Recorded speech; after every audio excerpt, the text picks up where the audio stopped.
So we're going to start a little fast. I know we don't have our full panel here, but this is a robust topic, and it's a new topic for our community. Over the years, this has not been an area where we focused much. So I think it's really important that we begin to build a larger portfolio. So, are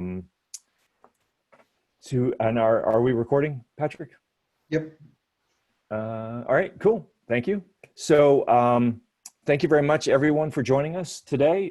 Today is our fourth listening session for the Action for Climate Empowerment Strategic Plan for the United States. Discussions that CLEAN and a coalition of other organizations are continuing to move forward. So in the past, we've had youth programs or youth leadership and empowerment programs, teacher professional development focused on K-12, and now career and technical education. If you're working on the chat and you're not a member of the panel, and we'll get to who that is in a second, if you think of other areas that we should be focusing on listening sessions in the near future, and you think of people that should be part of those, you can put them in the chat. I will look at all the chat after this conversation. Don Haas is going to be our facilitator for the CLEAN announcements, which will happen in the chat, the Zoom chat, and then also any questions and dialogue facilitating that. But as you think about this, who else should be part of these listening sessions going forward? What other topics, domains? Obviously, informal education or community-based education hasn't shown up yet explicitly, and there's others, right? So this is an ongoing listening sessions. We don't know what the total number is going to be, but it's more than 4. So let's get rolling. So today, and I am not looking at my chat, and I'm not looking at the participants, so I don't know who all is here right now, but these are the people that I was engaging in my sojourn across the country to find who is working at this intersection of career and technical education and related to climate change, whether it's renewable energy, resilience, any of it. So today, potentially, we have 9 different people who would be joining us. And so Cyan Dandridge from SEI and the School of Environmental Leadership in California, Sarah Pigeon and Karen Olson from Solar One in New York City, Meredith Mcdermott, the Director of Sustainability for the New York City Department of Education Division of School Facilities, Denny Wallace and Roger Rich from the Office of Superintendent in Public Instruction and OSPI in Washington State. For those of you who are with us with the K-12, Ellen Ebert had worked to find some of that, and that's part of the Climb Time initiative that Governor Inslee had been moving forward. Amy Frame, the K-12 program manager from 10 Strands, you're with us. Colleen Frisk, who you saw last week, I believe, on her first CLEAN presentation from the Renewable Energy Alaska project, obviously in Alaska. And then Juanita Chan, who I met on the GCAS, which is Global Climate Action Summit panel that 10 Strands was part of facilitating or leading. And she may be with us from Rialto Unified School District.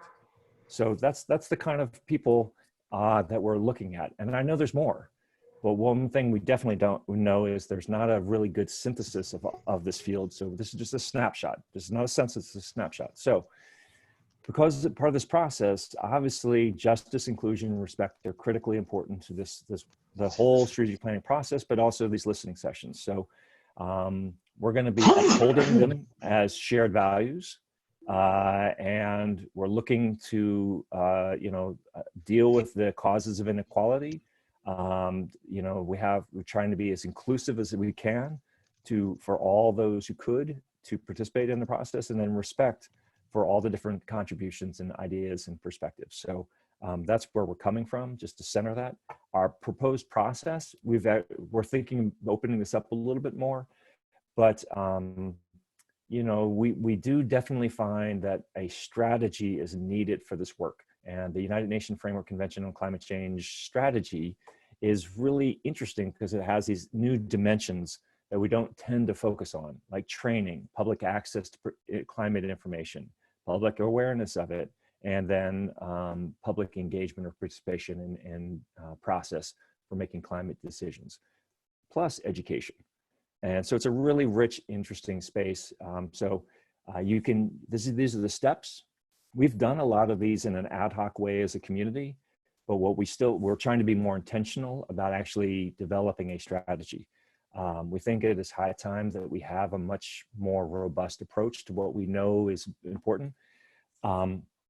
We've unearthed different priority audiences, and in this process, direct workforce focused effort was identified a couple years ago, and so that's why it's in the center. So today is a fulfillment of that realization, where we focus on one part of workforce, which is the career technical education piece. This may be a new field for a lot of you who are listening today in the clean community, and who are going to be watching this in a reviewed capacity. So, but this just gives you a sense of kind of the orchestration of the kinds of areas where we think is important. The format, so we're still wrapping up our introductions, and then we're going to have panel discussion. We have tried to have questions at the end. We have not done it yet. The robustness of the dialogue is so we'll do the best we can. If there are questions that you want to make sure they're in the chat, and we'll deal with them asynchronously afterward. I don't think we have much time afterward. If those who can stay on just to wrap up, we will. I'm your facilitator. My name is Frank Niepold. I'm at NOAA, and I'm also the Clean Co-Chair. And so we're going to get into it. We're using the same structure for each of these listening sessions. I call it a semi-structured interview protocol, and it's just trying to go through and answer slightly modified questions in a panel discussion. It's a really simple tool, really works well. So let's get into it. So for those of you who are not panelists, if you could mute your phone, and for those who are panelists, could unmute your phone and then throw on your camera. This is a little bit of this is the question. This photograph comes from a Solar One project, if I remember right, Sarah. That was just an old note. I caught your detail. So, and for those of you who are in the panel, just, there's an open up. Anybody can jump in here. Oops. Sorry, I was trying to do two things at once. Trying to make my view so I can see all of you guys. There we go. All right, fantastic. So I noticed that there's some people who have joined that, so those of you who know your panelists, since we had to move on, some people got in late, please introduce yourself as you make your first remark. So, question, all right, sorry, to technology, there you go. So, career and technical education programs for key for climate action. This may be a little bit of a loaded question for some of you. This may not be something that is your focus on how you approach climate education. I'm sorry, career and technical education. But what do you think about this question? This is Dennis Wallace. I'm the Ag Ed Program Supervisor in the state of Washington. And we have done quite a bit with climate science. We are working on a framework to offer a new class in climate science in cooperation with our science department. And I think we're having a pretty good success on getting it out. We have not field tried it. We haven't done anything yet other than started the initial aspects of what we're doing with it. In our skilled technical science areas, we have several similar programs where you're working with wind and solar energy, probably more wind in our state. And we have a sustainable environmental class that we teach through skilled and technical sciences. So that's my 2 cents worth. Fantastic. Thank you for contributing and making it. What is this, for those who are not in Washington State, what do you guys think? Well, this is Colleen up in Alaska, Energy Education Director for Renewable Energy Alaska Project. And what I see across the state is that having these different career and technical education programs are really important for just on the efficiency side, which I think is really important for climate solutions in terms of reduced energy use, at least for the energy use piece of it. And I talked a little bit last week about some of the challenges that we see in Alaska in terms of what we see in rural Alaska, especially with diesel systems. And especially if you have a wind diesel hybrid systems, then you can see some difficulties in terms of how those powerhouses are run. Of course, these are small microgrid communities and aren't connected to any other larger grid. And so having even just CTE and supporting these students who maybe don't have the means or have the desire to go to a college way outside of their community and way outside of their culture, but be able to have these programs that support them, and then can, in a wide variety of ways, but especially in my world, when I think of it in the energy, seeing that with that efficiency of the powerhouses, or even if you're able to get solar installation or wind tech training as well, it's really important. Fantastic.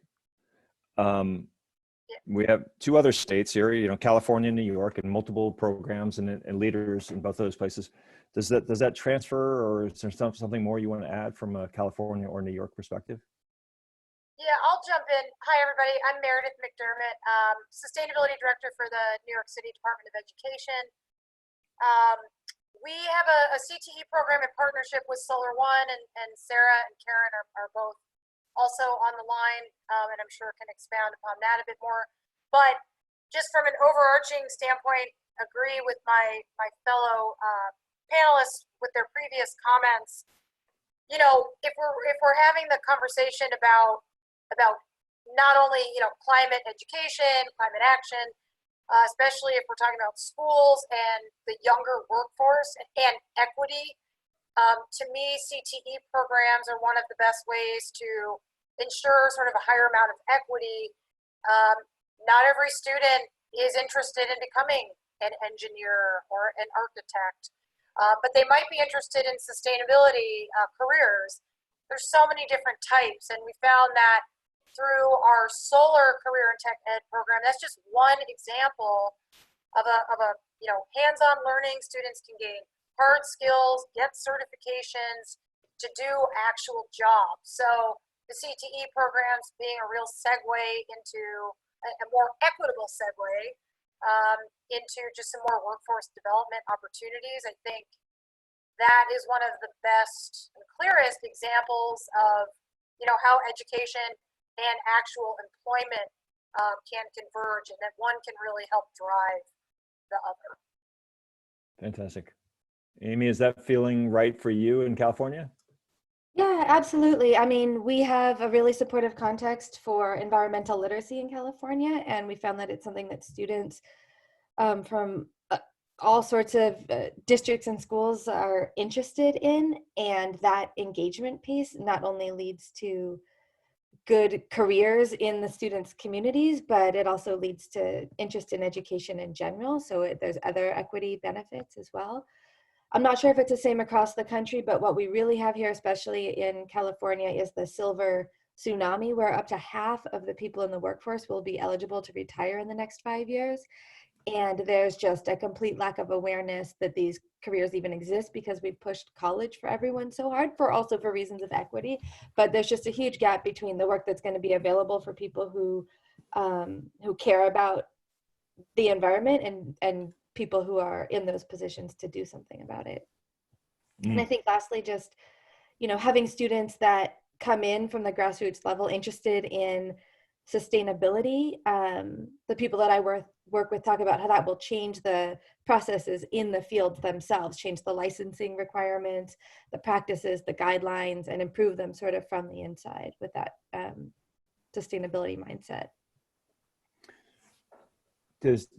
Since we did this for the 4 different states and geographies, is there anything else that anybody who's representing another one of the 4 states that are on the phone, another perspective just on this foundational question? Or are we good to move forward? I would just say, I'm going to jump in real quick. This is Karen from Solar One, and the photo we're looking at here is from our solar CTE program that Meredith was talking about. And I would just say that, we Solar One partners with a lot of solar companies, and there's just such a demand for jobs, you know, for qualified candidates to join the workforce in solar. And then at the same time, you know, we're working in these schools and they are not, we're working with 13 electrical and construction programs. And none of these schools were teaching about solar or any of the renewable energy jobs skills. And so there was just such a gap, which is, I think, great that we're able to start, like, you know, bridging that gap now through these types of programs. But I just think that it's just, there's a real need and demand for this type of education. Karen, I will tell you, part of why I have the 4 states on is because those are the ones I could find this work. Those pathways, there are other construction pathways out there, but they're not focused in this way. And so one of the things I'm looking at is how universal, like, are these activities? How similar are they? Are they transferable or spreadable? So that's a rhetorical question at this point, but just keep that in mind as we move forward here, because I have a feeling that's going to bubble up from certain places and then move beyond as this work proceeds. So to that end, you know, how can CTE programs related to climate change education engagement? This is a recipe, guys. You know, the bold is what changes, the rest stays the same. So I'm trying to keep the protocol a little bit, it's a little awkward, but hang with me. You know, better support the development of inclusive and equitable climate solutions in communities, right? So this is really about how can these types of programs support, you know, the development of inclusive and equitable climate solutions in communities. And so just some thoughts about that. Frank, this is Dennis Wallace. One of the things that I think really gets the kids motivated, and especially in CTE programs where they're trying to find hands-on things, is a lot of things that start off with the discussion of climate change and climate change education is what can they do to clean up the environment now. So you're seeing an awful lot of community service activities, both put on by FFA chapters, other CTSOs with the CTE groups, but also looking at going around cleaning up beaches, cleaning the oceans. There's just a lot of it going on, I think, especially in our state, all over, whether it's the river, inland river, whether it's the coastline, whether it's the forest land or anything else. It's all coming around to where you're looking at it. We don't, as you might expect, we don't have a lot of solar in the state of Washington, but there is some that is happening.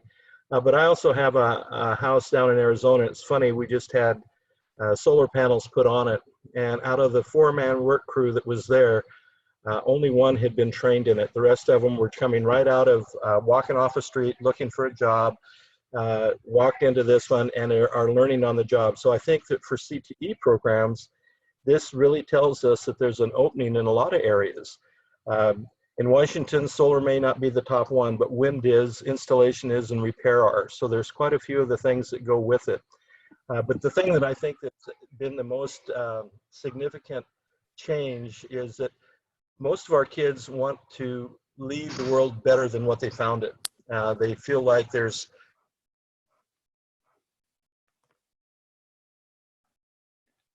I think we just lost you. Hopefully his audio comes back. I got his point though. That's a good point. Yeah, that was a very good point. And it made me think of some of the projects that I've seen in Alaska that I think one of the great, you know, in Alaska we have Anchorage, and we have the kind of our urban area and our main road system, and then we have you know, over 100 communities, 200 communities that are off the road system, their own isolated communities. And what too often happens is that we call it, like, we have the Anchorage people who parachute into communities and say, this is what we think that you need, and then leave again. And what's really great about CTE programs and some of these communities, what they've started to do really well is, even if it's not a teacher necessarily from that community, but they are starting to really originate from that community, I mean, is that they're starting to understand, well, let's develop these programs, CTE, that is for the community, what the community wants, that they're bringing in, you know, community members, long-term community members, people who have lived there all their lives, who lived there for generations, and saying, well, what sort of things do you want to see in these programs, in these hub communities? Like, for example, there was in Galena, which is a smaller community, but still kind of considered a hub. They have a biomass heating for the schools. And so they have, and they work with the high school students, and they go out, they do the harvesting, they do the drying, they do the chipping, they pay high school students to feed the boilers. So then they have a district heating system for that. And that's all incorporated in with the CTE program. And so, you know, doing projects like that that are, say, you know, what the community wants, and then also supporting these students' jobs. And they didn't have to go out of their community. They didn't have to go, you know, to an urban area to get this training. They're all doing it locally, which I think is great. I would also, just one more on that piece. I totally agree.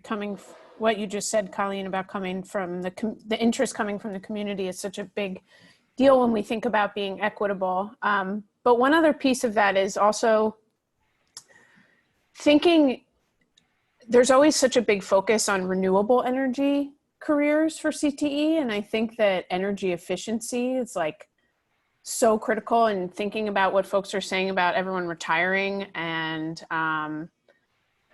the demand for workforce training in energy efficiency is so big right now. And I think that that is probably less dependent on where you are than what type of renewable is really growing in your state, let's say. I think energy efficiency is pretty universal. And, you know, we're seeing a big demand right now across all of New York State, not just New York City, for folks who are trained in building energy or building maintenance and building operations as those folks continue to retire. And when you are operating a large building, like the power that you have to reduce carbon emissions is so significant. And I think that we're going to see more and more growth in that. And that, again, looping this back to what Meredith said earlier, also just having career and technical education programs that prepare young people in communities for these jobs, so that as this new generation takes over in these energy efficiency roles, we can actually begin to really see that carbon emission reduction as a result of their building management practices and upgrading boilers and all these sort of hidden behind the scenes things that really will make such a big difference. I think that helps us become much more inclusive and equitable. Yeah, just to completely agree with that. You know, in New York City, is just being like, as an example, one of many, of course, starting with the thing that we knew would be appealing and fundable, because we didn't have a CTE program, a sustainability CTE program, kind of wanted to do it, and lo and behold, the city's got a massive solar program, and we've got the most buildings. So it's kind of like, all right, guys, we're going to put panels on rooftops. Let's also do an education program. Let's have one of those things be a CTE program. So a lot of that is completely transferable to anyone. It's where are there momentum spots, and where can you sort of leverage those momentum spots to increase the amount of programming that's available. And so that was what the renewable stuff, you know, it's a little sexy. People were excited about that. But now the hope is to, as that program has been running for a couple years, few years, it's what do we do next? How can we get into some of the green building stuff, some more of the trades and things like that? And I think, like Sarah said, I mean, just the efficiency part of it, I mean, that is a greatly transferable topic and issue and shortage anywhere, I think, in the country. So a lot of old infrastructure out there, so and not enough money to fix it. So, you know, investing kind of smartly in some of these things, and then again, leveraging local opportunities to help make them happen. Awesome. Do we have anything else anybody wants to add to this point? It's a really important point. Yeah, I just want to jump in for a second, because I think that the heart of this, the important piece of this is like the inclusiveness and the equitability and like making sure that we are including these, you know, disadvantaged populations who are being disproportionately affected by climate change. And what these CTE programs, and, you know, obviously it's not perfect, like it's not everywhere, not all CTE programs, but these ones that are focusing on climate change and are thinking of these solutions like efficiency, like food security, you know, these pieces, the CTE can do and are in many cases doing a really good job of helping support these disadvantaged or disproportionately affected populations. And that's what I really like. And what I love hearing about what's going on in the rest of the US as well. But you know, Colleen, you raise a point that's also the inverse of that, right? Which is that they're disproportionately impacted, but they also may not have disproportionate access to the opportunities that come in what we're talking about, right? It's not just the challenges, there's also opportunities. And one of the things we know in where I live in Maryland is a lot of the solar installers come from like West Virginia, drive in, take all the work, and then go back. And the companies, you know, don't hire from within the community that the work is being done. They hire from away because it's cheaper. But who's getting paid is not the people in the community. So there's a dimension of this that is also making sure that the work that is done in the community is done by the community. So the benefits also stay in whatever you mean by community, right? But still, I think there's something there that's really important in this particular work that, because it's in, I think, Colleen, you first brought it forth, but I think it's because you're like, it's going to work in the community for the community in Alaska because it's more the way it is in Alaska, but I don't think it's unique to Alaska. But does that resonate with everyone? Just checking, just a pulse check. I'm seeing from all the videos. Yeah. Thank you, Karen. I appreciate the hand signal. Yes. So John, for the record, yes was the answer to that question. John's in my office. He's taking notes for us today. So let's keep on chucking. So how can we better engage the diversity of local leaders? Now this is more about the leaders through CTE programs for the millions of students across the thousands of districts, right? So I would imagine with the Perkins bill of the Department of Education that supports this nationwide, I don't know, I think most districts have a career and technical education program in them across the 15,000 school districts in the United States. And there are definitely large numbers of students who are possibly benefiting from this. But this is more about the leaders and partners through this. And I think if in my work in CTE, those leaders, whether they're business leaders or local government leaders, are really important to the development of this work. So hopefully, Dennis, you've made it back. But there's a couple things in this question that are maybe unique to CTE. So what do you guys think? Does this resonate with you? Yeah, I was just going to say, this is Dennis Wallace. Sorry, Karen, I didn't see you hit there first. One of the things that all CTE programs have in common throughout our state is that they all have industry advisory committees. And one of the things that you look at is you're going to have a great network of connections from the teachers in CTE programs out through the industry in their areas. Thank you. Is that true everywhere? The industry advisory committees, is that how it works in New York or Alaska or California? Yeah, in New York, there's quite a bit of engagement with the industry. There's different commissions for different sectors and trades. I would say that to me, in thinking about leadership to really effectively scale CTE that addresses climate, I would go beyond just industry and say that really tri-sector leadership is required.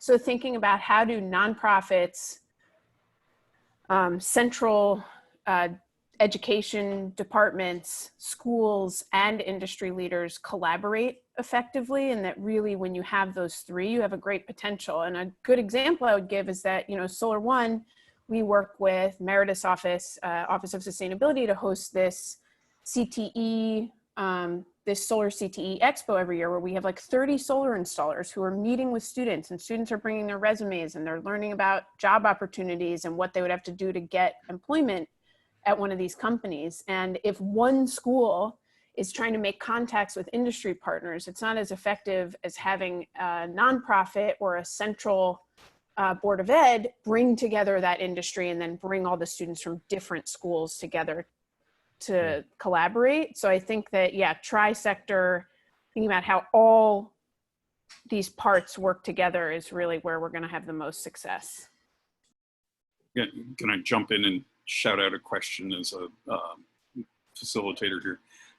Have you reached out to the Association of Career and Technical Education? And I put a link to that organization in the chat. And in a quick search through there, I don't find much that's encouraging on this front. I have reached out, Don, and to date, nothing. It just doesn't seem where the leadership's coming from on this topic. This feels like this is coming from different centers of motivation, and doesn't seem like they're leading that charge. So I don't know if others feel that same. It feels like the leadership's coming from something else. Yeah, well, it sure doesn't look like it's coming from what I assume is the largest professional organization for teachers in that discipline, which is a shame. It's also an opportunity. Does that feel right to others? I mean, I don't know if Meredith. Yeah. Go ahead, check. I will note that I was pleasantly surprised by some of the materials that FFA has put out, which I've also put in the chat.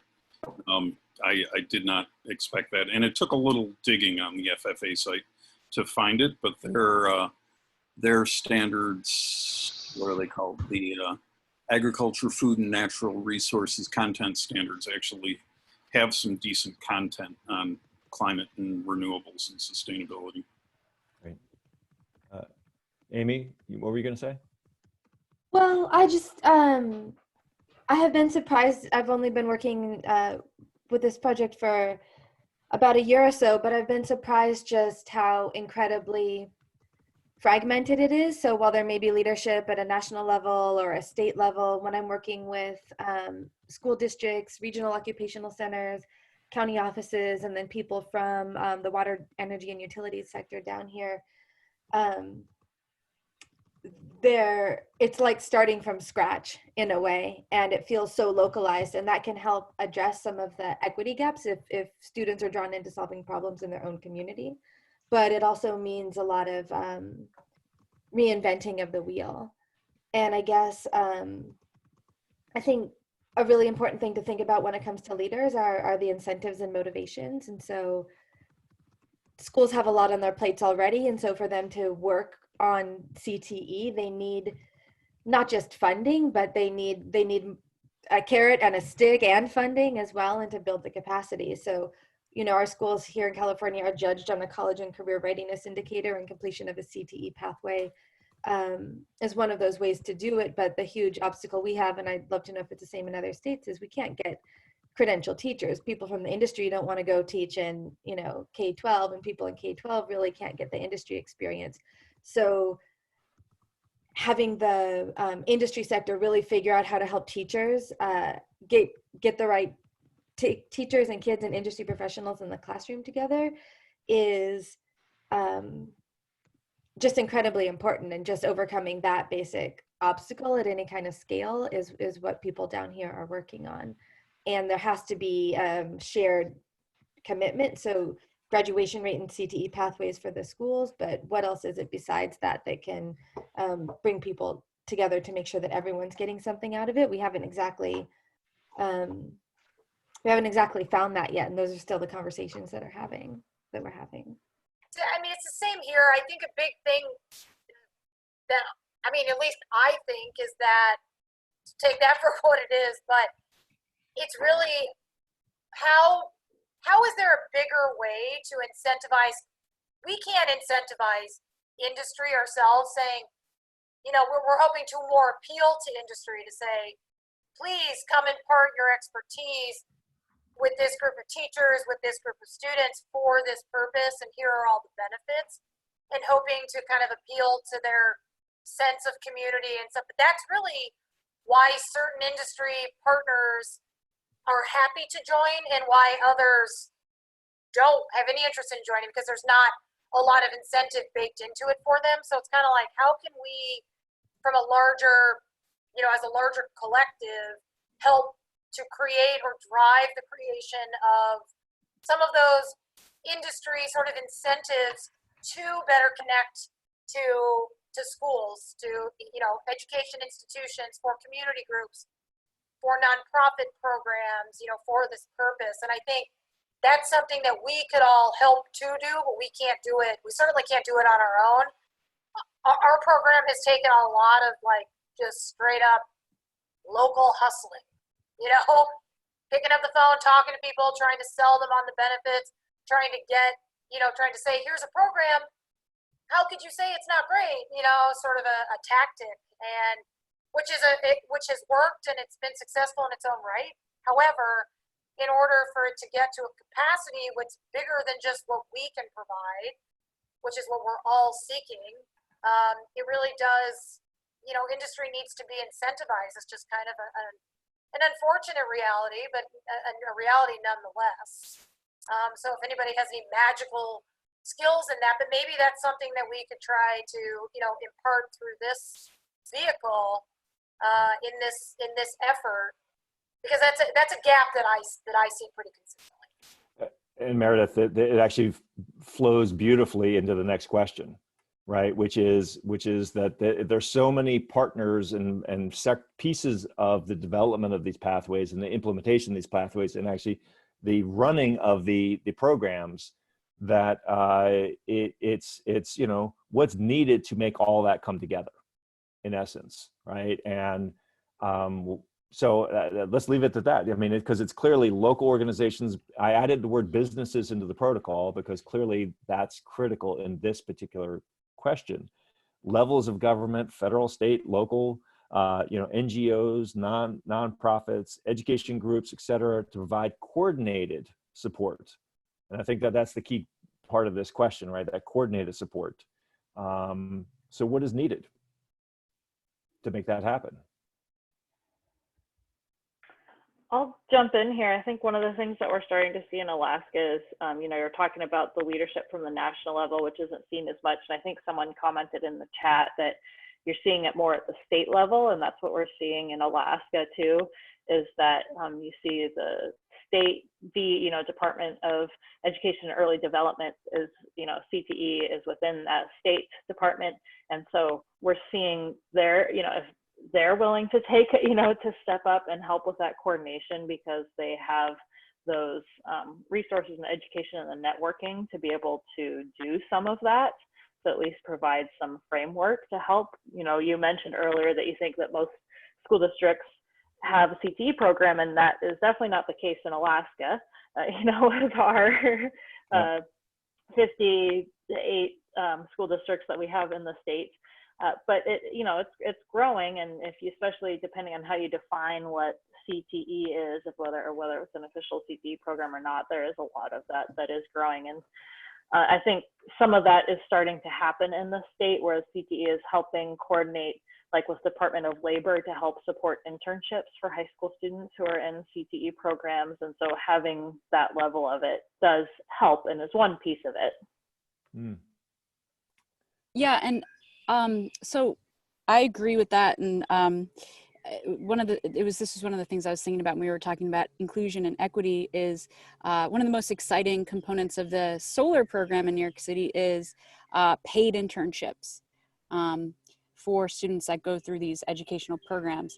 And these are with local solar companies. And actually, some of the internships we were able to secure last summer were actually on school rooftops, doing some of the solar installations.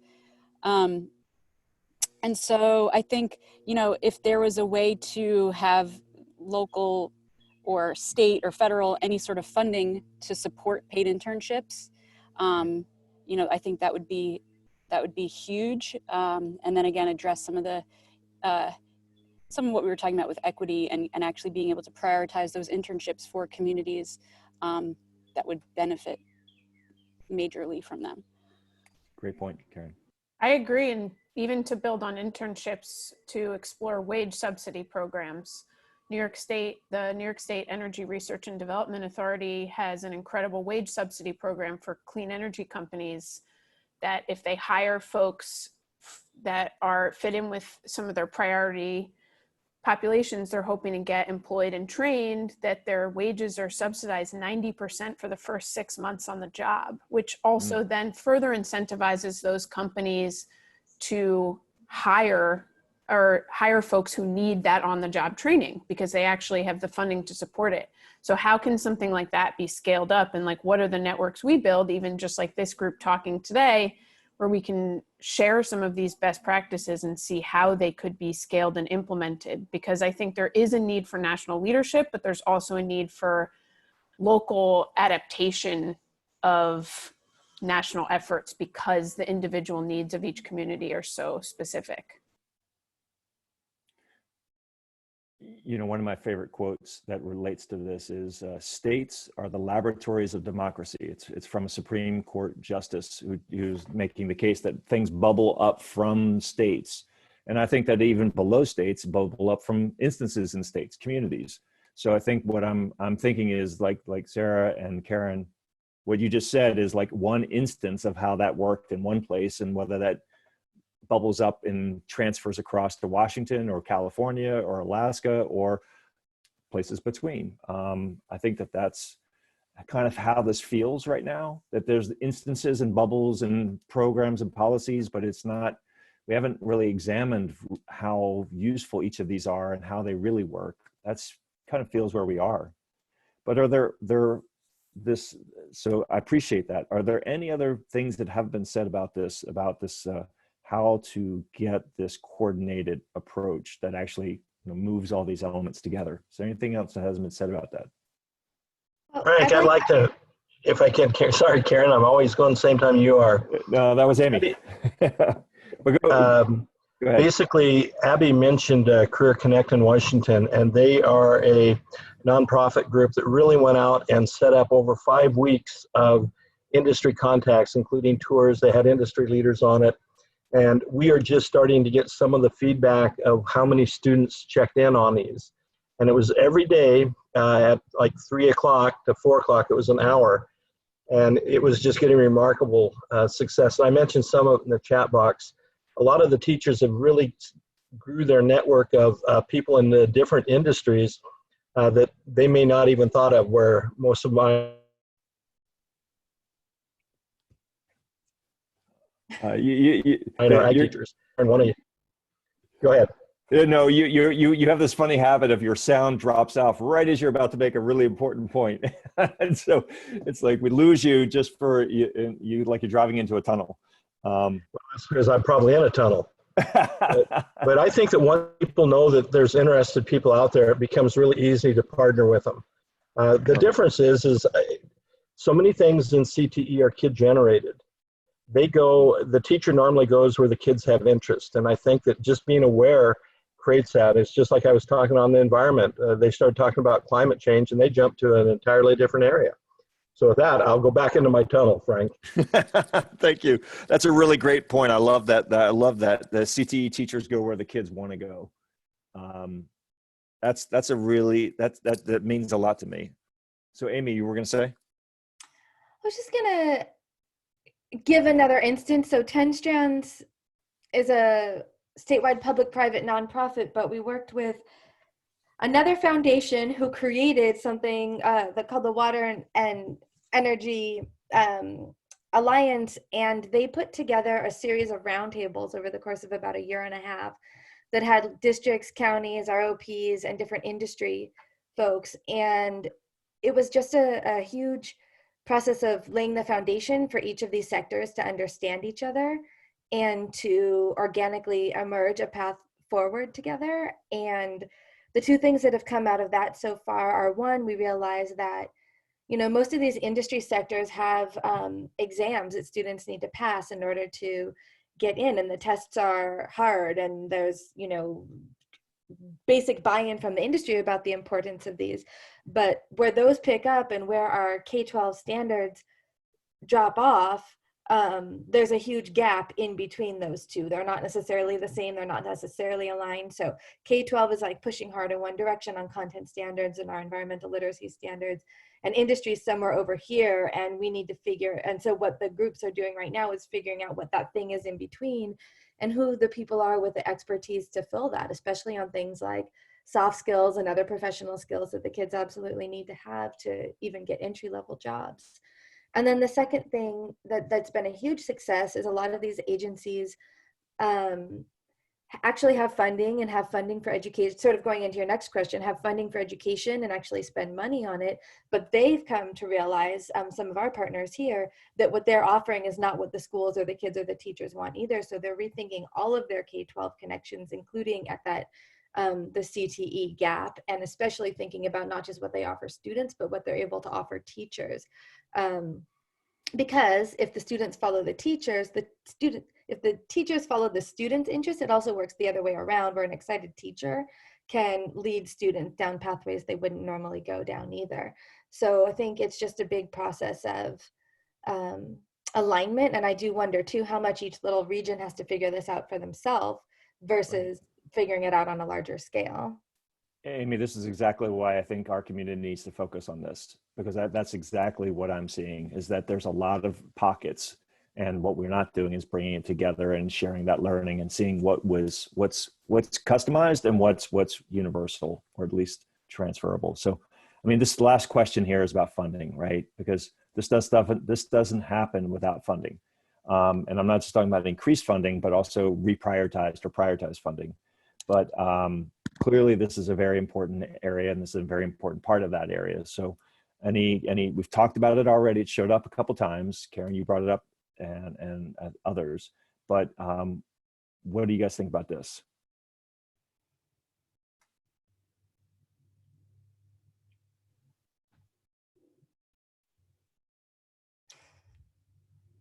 Somebody's going to have to jump. It's a really important one, because this always is the thorn, right? This is the stumbling block. This is the chair that's thrown at your knees. Great, all this great stuff can happen, but these are pockets. How does this go beyond where we are right now? And clearly funding is how we fund this work, how we prioritize that funding is important.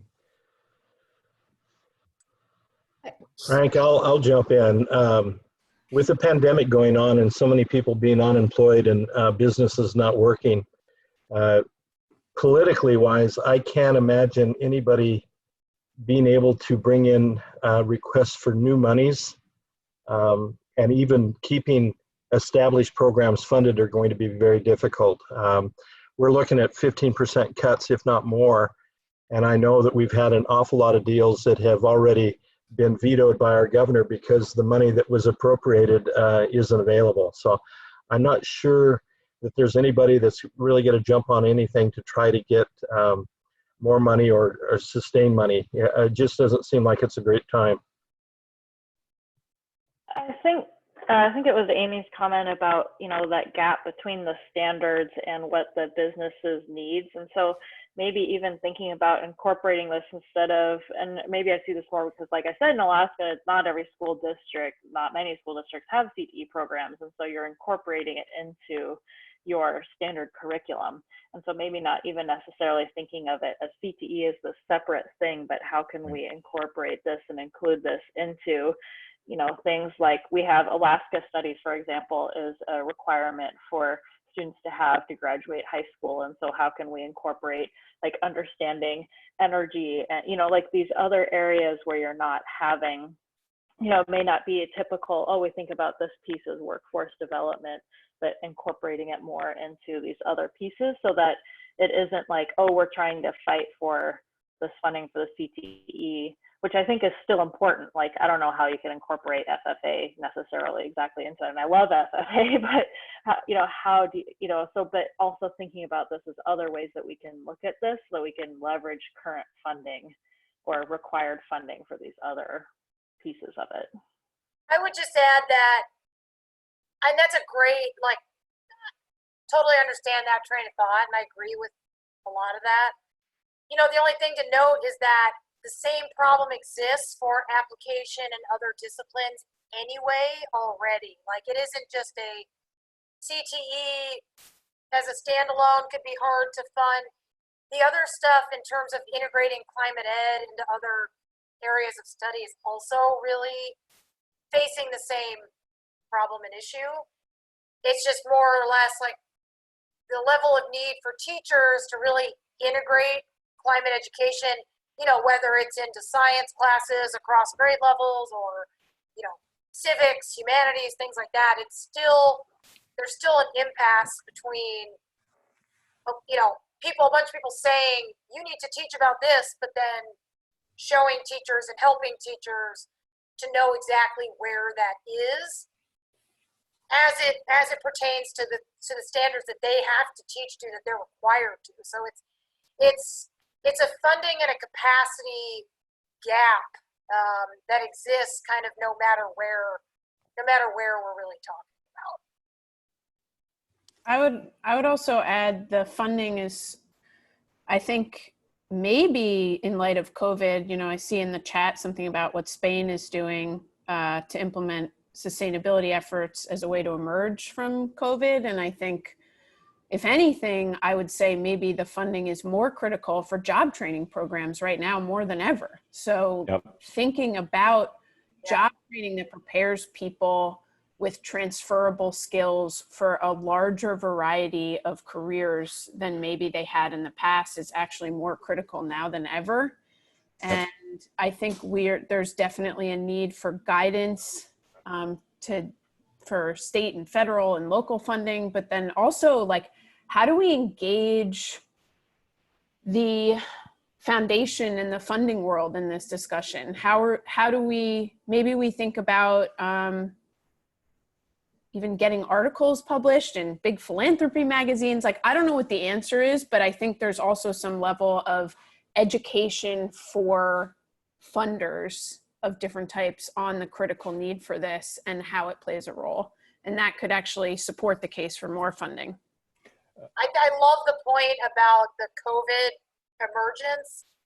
That's something that we're really trying to push right now ourselves. Like, you know, sustainability, it's like, oh no, is it all going to go away? All of the efforts in schools that we've made over the last few years. It's like, no, there's a huge, I think, growing place for sustainability and the importance, especially on the financial devastation end. It's like working with our building engineers to reduce energy use in all the unoccupied spaces. That's a fleeting thing. There's a huge impact that's being made. So I think that's just an example of how sustainability programs and efforts can help with that bottom line, which is especially critical now for everyone. So I think it's like, how do we put into the matrix of impacts of sustainability and like positive impacts, and like how the programming things, especially like with CTE being an live on the ground example of the kind of things in the crosshairs. Like, this is really an emerging time to make all of these connections as our point to underlie its importance, right? So I'm like in full agreement with that as an approach, because it's current, it's relevant, it's kind of on people's minds. It will continue and grow in people's minds as we hopefully are able to emerge from the crisis. I'm right there. I have a feeling we have a lot more to talk about here, and maybe we need to have a larger conversation about this, because this is a really important area. Just, you know, while you're thinking about it, is there anything that else wasn't talked about? Given that we have 4 states leaders, and these are just 4. I know of some in Wyoming and some in Colorado and some in Texas. You know, this is not just the 4 states that have this, but of the 4 people who were 4 states represented, did you guys all know each other before today's call?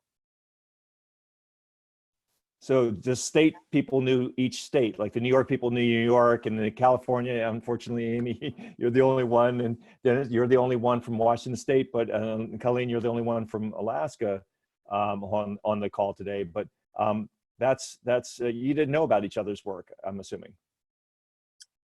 No, I'm happy to. I would Yeah, love this to was add great. one really promising thing that I should have said before too, which is like what happens so much in sustainability work is the problem can sort of be the solution. And so we have all these people retiring from these industries, and now it's like K-12. We worked with some of their HR people in those organizations to how to think about their retirement and to get them to come back into the K-12 system and to be willing to work with the younger kids as they sort of retire, but stay involved, right? Because of all that expertise is leaving, but these are people who believe in data, they understand data, they work with data all the time, they're already planning for climate resilience. And so I think there's, the energy of figuring out how K-12, especially our credential system, oh my God, could be more welcoming to people who want to step foot in that realm is something we're trying to soften up too right now. Love it. So, and we've only got a minute or two left here, but is there anything else that we should have talked about that hasn't been raised so far?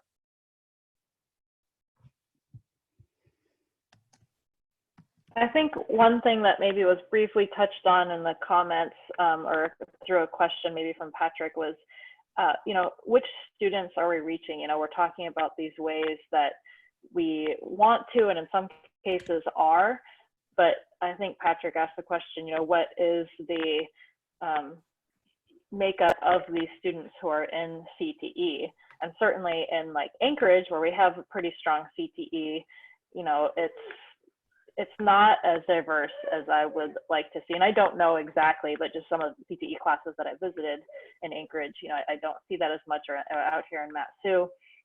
And so, how are some ways that we can engage some of these other students to become interested? And I think it relates to these other things that we've said, how to, what are some ways that we can improve the CTE program, engaging communities and businesses, and what are the needs of the community?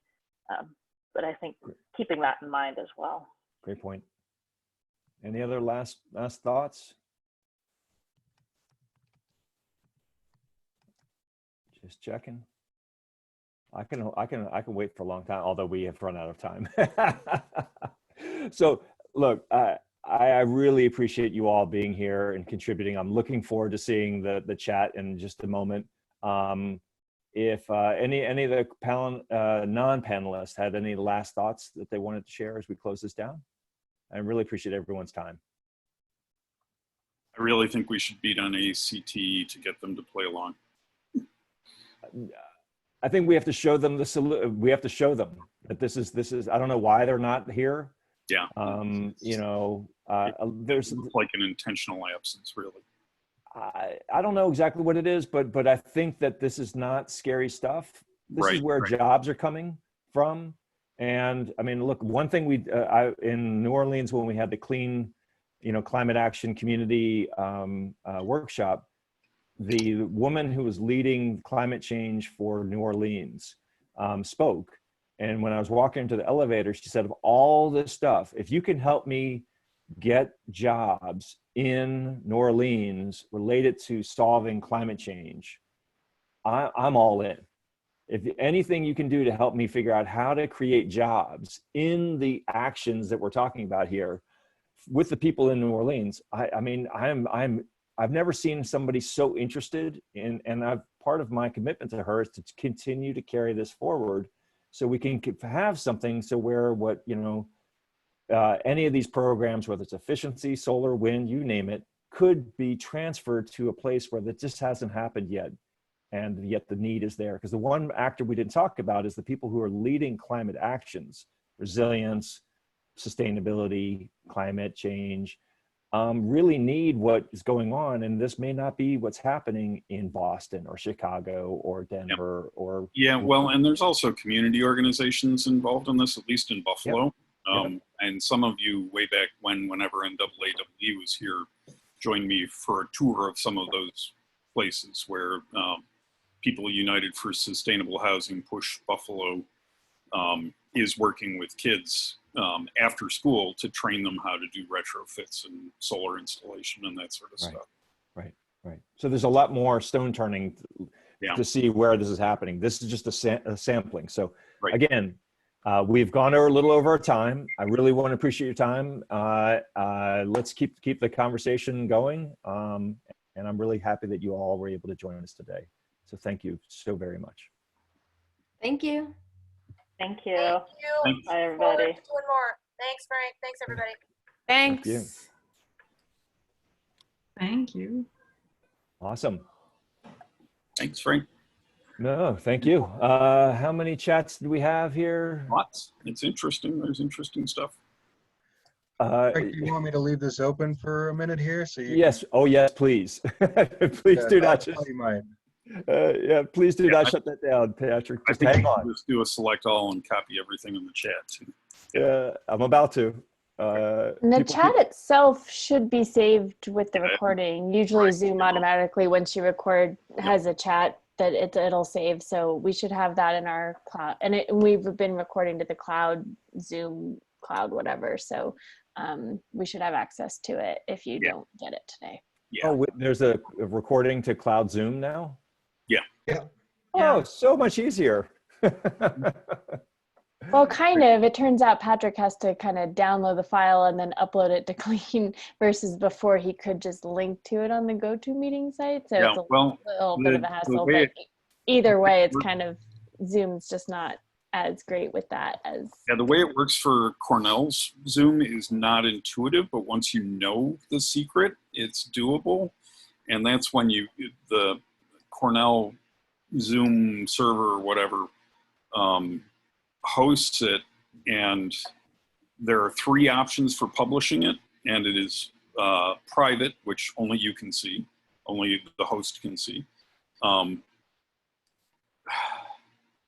Published, and something else with a weird name that doesn't sound accessible, but that's the accessible one. The published is only available to people on the Cornell with Cornell net IDs, but the one that does not sound like it's published, maybe it's unlisted, is allows you a link that you can share instantly. That's good to know. I would bet though there's so many things that CU has clamped down on us that Well, if there is a link, we haven't figured out how to do it, and I would bet that they may have shut that down. I wouldn't be surprised if the same architecture is from Zoom for both Cornell and CU, but I don't know. But it was not intuitive. It took me a while to figure that out. And I was downloading it and re-uploading it to YouTube and stuff like that. And then I discovered that I didn't need to do that. But I got to jump off to another meeting. Good to see you all. Thank you. Thanks, you all. Don. Yep. Yeah. Bye. That's Yeah, a good Patrick. point, Patrick. I'm going to look into that a little bit more and see if there's a way we can do that at CU. I'll keep you posted. And Patrick, you may want to stop the recording.